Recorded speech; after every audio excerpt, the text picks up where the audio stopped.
இப்போ ஏன் பயப்படுறாங்க? எதுக்காக இந்த பயம்? அது கரெக்டான வேலை தானே, அது நடக்கணும் தானே அப்படின்ற மாதிரி ஒருத்தர் பேசியிருக்காரு.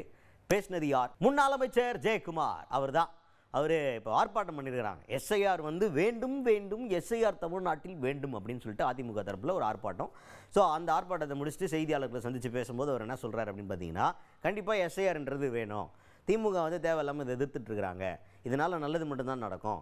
ஆனால் திருடனுக்கு தேல் கொட்டுற மாதிரி என்ன பண்ணுறதுன்னு புரியாமல் இந்த எதிர்ப்பு அப்படிங்கிற கான்செப்ட் எடுத்து வந்து மக்களை குழப்பிட்டு இருக்கிறாங்க. எஸ்ஐஆர் இஸ் குட் அப்படின்ற மாதிரி பேசியிருக்கார் முன்னாள் அமைச்சர் ஜெயக்குமார் அவர்கள். எங்களை பொறுத்தவரை நியாயமான ஒரு சுதந்திரமான நேர்மையான தேர்தல் நடத்தப்பட வேண்டும் என்ற அந்த கொள்கையில் உறுதியாக இருக்கிறோம். ஆனால் திமுகவை பொறுத்தவரையில் எதை நம்பி இருக்கு? இன்னைக்கு இறந்தவர்களை நம்பி இருக்கு, குடிபெயர்ந்தவர்களை ஷிஃப்டடு, கள்ள ஓட்டு நம்பி இருக்கு. இதுதான் வந்து அவங்களுடைய வந்து அடிப்படை வந்து ஒரு வேலையா இன்னைக்கு எலெக்ஷன் நேரத்தில் திட்டமிட்டு கள்ள ஓட்டு போட்டு ஒரு போலியான வெற்றியை வந்து அவர்கள் பெறுகின்றது வெளிச்சத்துக்கு வந்திருக்கு. ஏன்னா இன்னைக்கு வந்து திருடனுக்கு தேல் கொட்டின மாதிரி இன்னைக்கு வேப்பங்காய் எப்படி கசக்குமோ அது போல இன்னைக்கு அவர்களுக்கு வந்து இன்னைக்கு இந்திய தேர்தல் ஆணையத்தை முடிவு இன்றைக்கு கசக்குது இன்னைக்கு. எனவே தான் நாங்கள் சொல்றோம், சார் வந்து இன்னைக்கு வந்து இம்ப்ளிமெண்ட் பண்ணோம். அதுக்கடுத்துதான் ஒரு வார்னிங்கையும் போட்டிருக்காரு ஜெயக்குமார் அவர்கள். யாருக்கு அப்படின்னு பார்த்தீங்கன்னா, மாநகர ஆணையருக்கு வார்னிங். என்ன வார்னிங்? இந்த ஆர்ப்பாட்டத்தில் இருக்க ஆரவாரத்தெல்லாம் பார்த்தீங்க, ஆதரவை பார்த்தீங்க. 4 வருஷம் நாங்கள் அடுத்து இப்போ வரப்போகிற ஆட்சி எங்களுது தான், முடிஞ்சு திமுக ஆட்சி பீரியட் முடிஞ்சு, அடுத்த தேர்தலில் ஜெயிக்க போகிறோம், நாங்கள் ஆட்சி அமைக்க போகிறோம். இந்த வேலையை மட்டும் கரெக்டாக பார்க்கணும். எஸ்ஐஆருக்கான வேலையை மாநில தேர்தல் ஆணையத்திலேருந்து எல்லாருமே கரெக்டாக பார்த்துருங்க.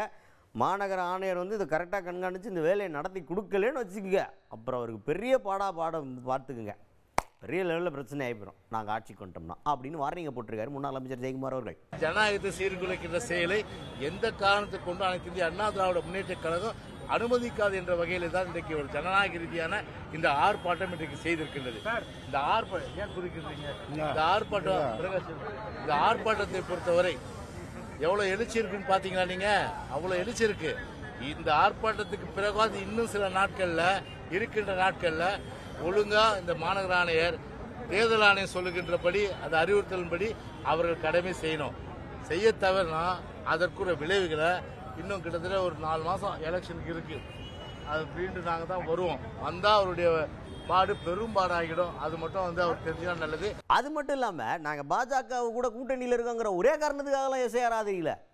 பேசிக்காகவே எஸ்ஐஆர் ரொம்ப நல்லதுங்க. செத்து போன வாக்காளர்களை பட்டியலிருந்து நீக்கிறாங்க, மறைந்தவர்களை அந்த பட்டியலிருந்து நீக்கிறதுனால மறுபடியும் ரீடிஃபைன் ஆகும். அதே மாதிரி ஒரு ஆளுக்கு 2 ஓட்டு இருக்கிற அந்த மாதிரி விஷயத்தையும் குழப்பத்தையும் அவங்க தீர்த்து வைக்கிறாங்க. இந்த மாதிரி ஏகப்பட்ட விஷயங்களை சரி பண்ணும்போது அதுதானே கரெக்டான ஒரு மேட்ரு வரும். அப்புறம் டிராஃப்ட்டுன்னு ஒன்று ரிலீஸ் பண்ணுறாங்க.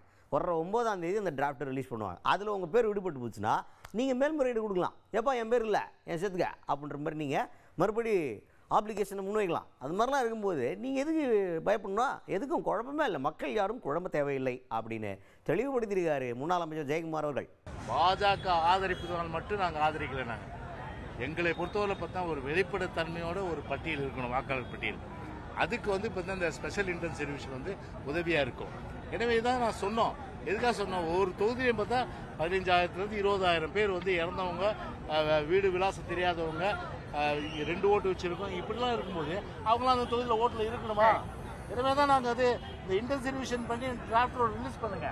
அப்போதான் வந்து அதனுடைய எத்தனை பேர் வந்து நீக்கப்படுற எத்தனை பேர் தெரியும். இன்னொன்று ரிவிஷனும் இருக்குல்ல. இப்போ வந்து பார்த்தீங்கன்னா இதோட முடியுது கிடையாது, அப்பீல் இருக்கு. இப்போ ஓட்டு இல்லைன்னா நீங்கள் 4ஆம் தேதிக்கு பிறகு 9ஆம் தேதி லிஸ்ட் ரிலீஸ் பண்ணுவாங்க. டிசம்பர் 9 டிராஃப்ட் லிஸ்ட், வரைவு வாக்காளர் பட்டியல். ஆமா, வரைவு வாக்காளர் பட்டியல், வரைவு வாக்காளர் இறுதி இல்லப்பா, வரைவு வாக்காளர் பட்டியல். ஏன்னா எங்கிட்ட சொல்றீங்க வரைவு வாக்காளர் பட்டியல். அந்த வரைவு வாக்காளர் பட்டியல் வந்து வெளியிடும் போது அப்போ வந்து ஓட்டு அவங்களுக்கு இருக்கா இல்லையான்னு தெரியல.